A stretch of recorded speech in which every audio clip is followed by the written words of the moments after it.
Cause of refraction, क्या कारण है रिफ्रैक्शन का? The speed of light is different in different media और सबस्टांस, अलग अलग मीडिया में या अलग अलग सबस्टांस में हम कहते हैं कि स्पीड ऑफ लाइट अलग अलग होते हैं। For example the speed of light in air is 3 into 10⁸ meter per second. यह काउंट किया गया है कि स्पीड ऑफ लाइट जो है वह एयर में कितना है, 3 into 10⁸ meter per second, whereas that in glass is 2 into 10⁸ meter per second. और वहीं ग्लास में लाइट का स्पीड है मात्र 2 इंटू 10⁸ मीटर पर सेकेंड, यानी स्पीड है जो घट गया है। It is clear from these values that the speed of light is more in air but less in glass, यानी हम लोग यहाँ देख रहे हैं कि स्पीड ऑफ लाइट जो है, वेलोसिटी ऑफ लाइट जो है वह आपका मोर है कहाँ, एयर में, और वेलोसिटी ऑफ लाइट लेस से किसमें, ग्लास में। The refraction of light is due to the change in the speed of light on going from one medium to another. और ये जो रिफ्रैक्शन ऑफ लाइट होता है ये due to change in the speed of light, speed of light में जो changing आती है उसी के चलते आपका रिफ्रैक्शन होते हैं। Greater the differences in the speeds of light in the two media greater will be the amount of refraction of light. जितना ज्यादा स्पीड ऑफ लाइट का डिफरेंसेज होगा, है ना, उतना ही ज्यादा आपका अमाउंट ऑफ रिफ्रैक्शन या बेंडिंग भी देखा जाएगा। यानी कि डेंसिटी यदि बढ़ जाएगा, यदि कोई सबस्टांस में प्रवेश कर रहा है और उस सबस्टांस की डेंसिटी ज्यादा से ज्यादा बढ़ते जाएगी तो बेंडिंग टुवार्ड्स नॉर्मल भी आपका वो बढ़ता जाएगा।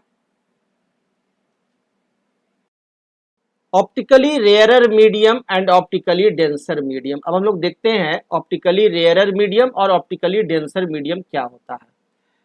A transparent substance in which light travels is known as a medium।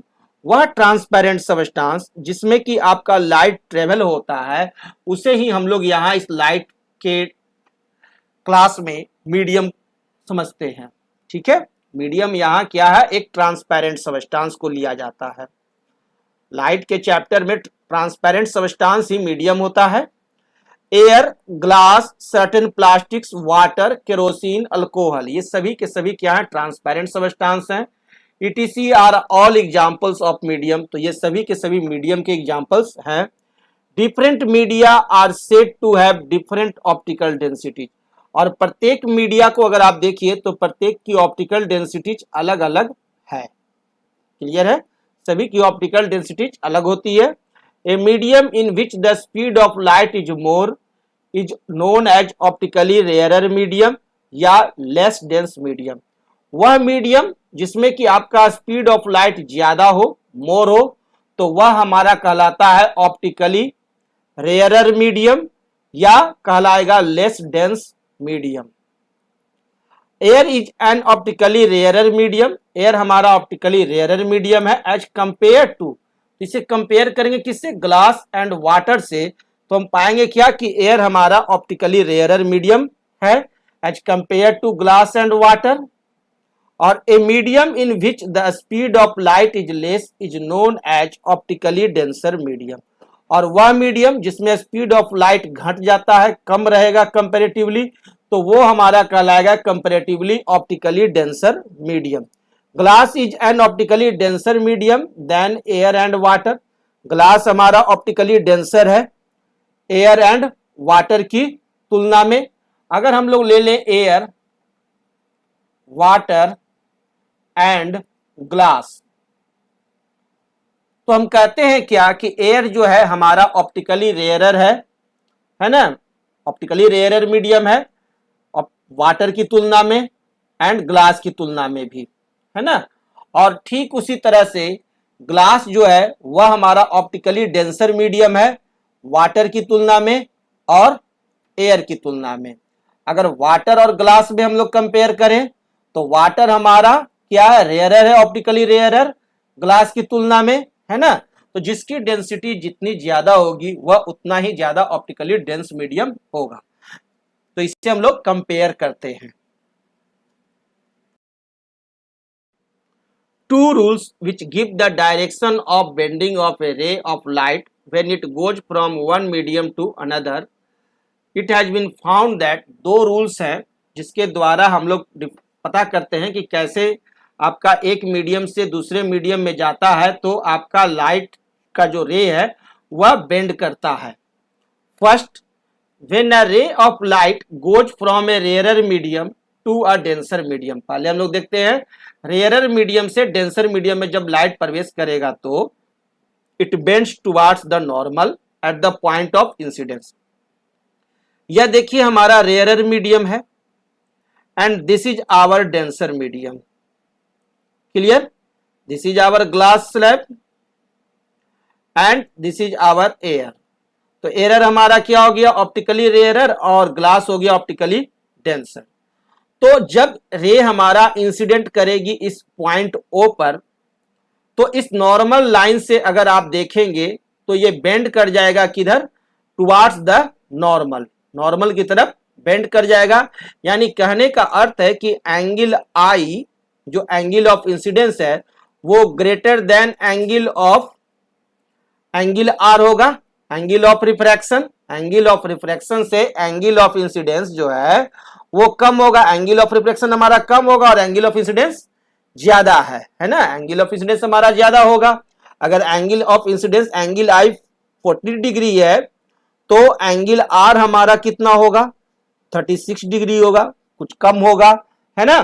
तो ये बेंड्स किधर कर जाएगी? नॉर्मल की तरफ. अगर आपका मीडियम क्या है? डेंसर में. रेयरर से डेंसर में जब जाएगा तो टुवर्ड्स नॉर्मल बेंड करता है. And when a ray of light goes from a denser medium to a rarer medium it bends away from the normal at the point of incidence.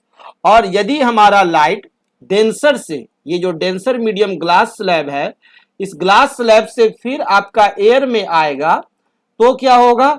ये जो angle of incidence अब हमारा इस point ओ पर है, ठीक है, तो यहां पर जो एंगल है वह एंगल ये एंगल ऑफ रिफ्रैक्शन से कम रहेगा. यहां जो एंगल ऑफ रिफ्रैक्शन है वो ज्यादा होगा. ये आपका दूर भागेगा, बेंड्स अवे, नॉर्मल से बेंड्स अवे होगा, दूर भागेगा, है ना. क्यों? क्योंकि यहां स्पीड ऑफ लाइट जो है वह ज्यादा होगा. क्लियर है? यानी कहने का अर्थ है कि जब एयर से रेयरर मीडियम में, डेंसर से रेयरर में जाएगा तो हमारे को एंगल आर जो है वो ग्रेटर देन होगा एंगल आई. क्लियर? यहां एंगल आर हमारा अब क्या हो जाएगा? 40 डिग्री हो जाएगा और एंगल आई जो है वो हमारा 36 डिग्री रहता है. क्लियर? तो इस तरह से एंगल ऑफ इंसिडेंस और एंगल ऑफ रिफ्रैक्शन चेंज होते हैं. जब आपका रेयरर से डेंसर में जाएगा तो क्या होगा? Towards the normal. और जब डेंसर से रेयरर में जाएगा तो क्या होगा? Away the normal.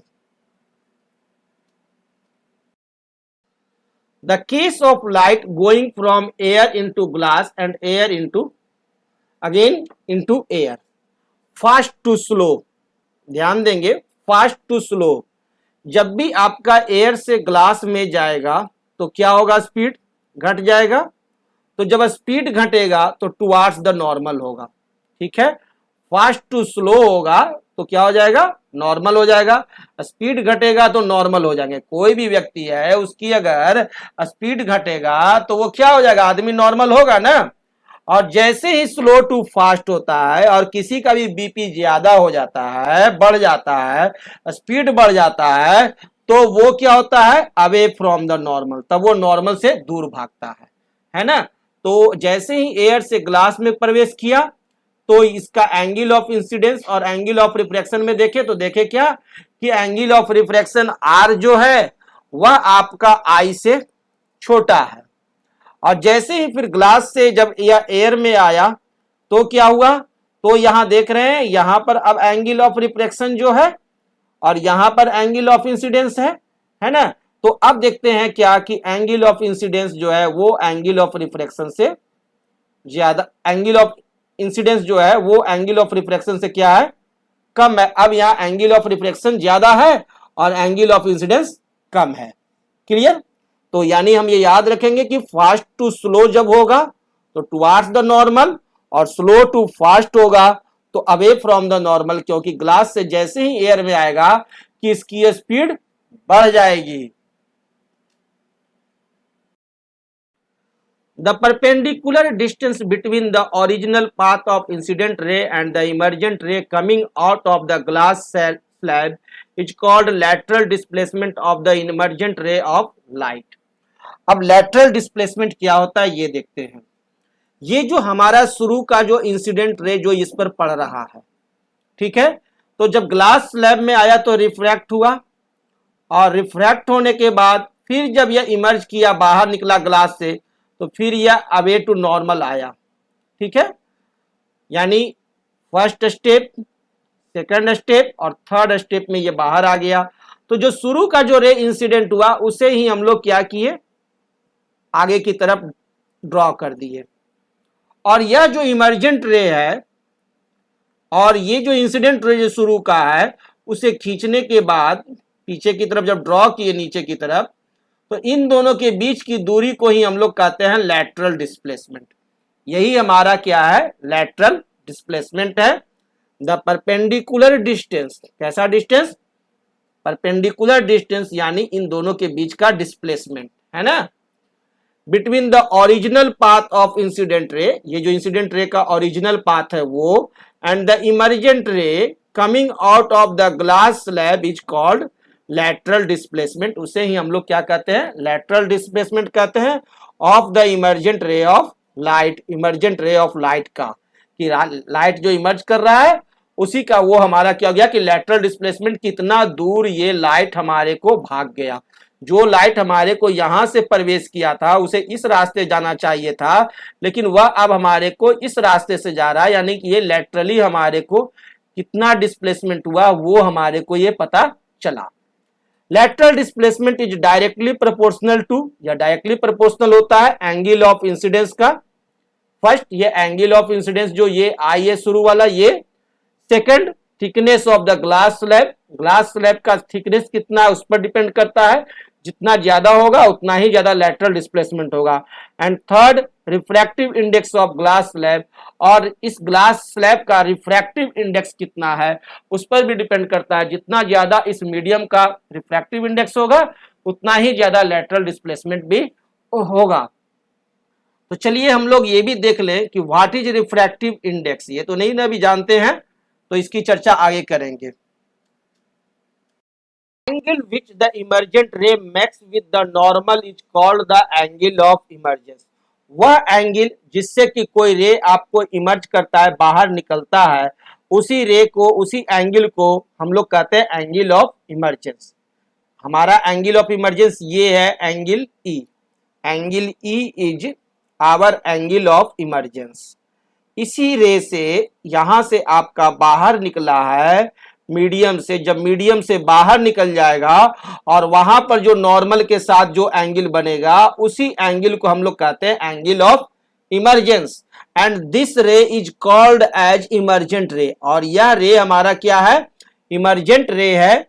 और लैटरल डिस्प्लेसमेंट तो आप जान ही रहे हैं कि जो इंसिडेंट रे आपका इंसिडेंट हो रहा है उसे ही ड्रॉ करने के बाद ये जो ओरिजिनल इंसिडेंट रहा रे है, डायरेक्शन है आपका ओरिजिनल रे का, तो ओरिजिनल इंसिडेंट रे और आपका इमर्जेंट रे के बीच की जो डिस्प्लेसमेंट है उसे ही हम लोग कहते हैं lateral displacement.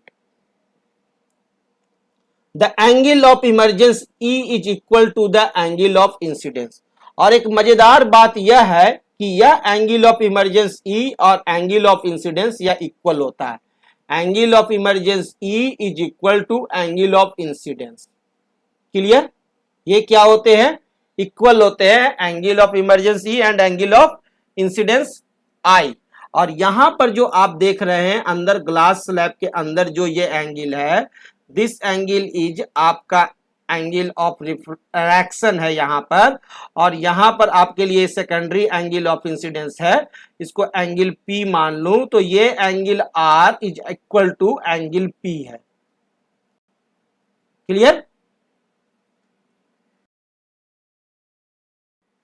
The case of light falling normally और perpendicular on a glass slab, यदि कोई लाइट का रे है वो नॉर्मल हमारे को फॉल करे तो क्या होगा, तो जब नॉर्मल फॉल करेगा तो this is the angle of 90 degree. ये हमारे को कितना है, 90 डिग्री है, नॉर्मल रे है।